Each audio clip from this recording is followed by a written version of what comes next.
rimwe na rimwe muri ubu buzima bijya bisaba kuri mu mutima gufunga amatwi ukareba imbere hasa nk'ahari igihu, mbese muri make hatagaragara habe na gato. Kora ibisa nk'ubusazi, gutekereza ibikuruta, hanyuma ukabona agatangaro nyuma y'ijambo ejo hazaza, kandi mu by'ukuri hari akabazo. Ese kuki mvuze ibyo byose? Mbikomoye he? Wowe uri kunyumva muri aka kanya, mbabarira untize amatwi maze ngushimire kubwo kunyizera utanzi ukemera kunyumva. Njye ndi Ben Journalist, noneho reka tugendane. Imyaka ni 16 n'iminsi 281 yonyine. Hashize iminsi 20 gusa nanjye urugendo rwa YouTube channel. Wowe uri kunyumva ni iby'igiciro cyinshi kubana nawe.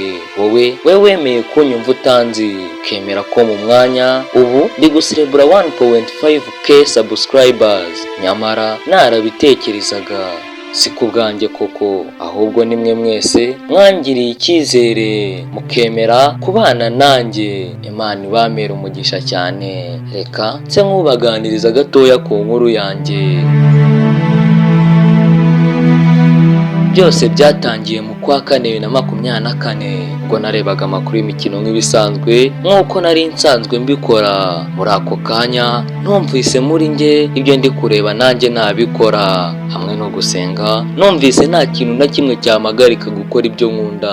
Niko gutangira gukora ibyegeranyo bito bito n'amakuru y'imikino. Ubwo mpitamo kuzajya mbishyira kuri Instagram account yanjye, nyihindurira izina nyita Ben Journalist. Nibyo koko benshi barabikunze, abandi babibona nk'ubusazi, gusa nge nari mfite umukoro umwe gusa wagira guti kura akabazo kuri ya nteruro ejo hazaza ushyireho agatangaro.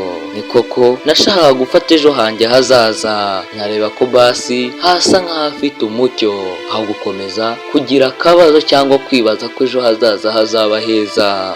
Ibyo na n'ubu ndacyabikora. Ni ikibazo kitarangira, ni ikibazo twese tuba dukwiye kwibaza muri ubu buzima. Imana namwe tuzabigeraho.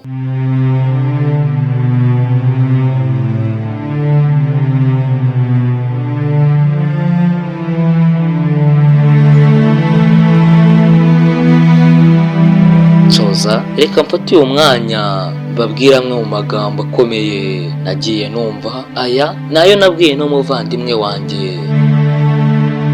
Yarateruye agira ati, mu byo ukora byose ntuzigere wica intege, kuko urugendo rwa kilometero 100 rwonyine rutangizwa n'intambwe imwe gusa. We komeza umutima, ukore cyane kandi usenge, igihe kizakubwira. Ngaho reka mfate uwo mwanya mwese mbashimire. We wakanze subscribe, nawe wakoze follow kuri Instagram. Mu by'ukuri muri ab'agaciro kenshi, mubasha gufata inzozi z'umwana muto mukazigira impamo. Imana ibamere umugisha utagabanyije, kandi ntimuzigere mubura amafaranga na Airtime zo gukurikirana amakuru ku mbuga nkoranyambaga.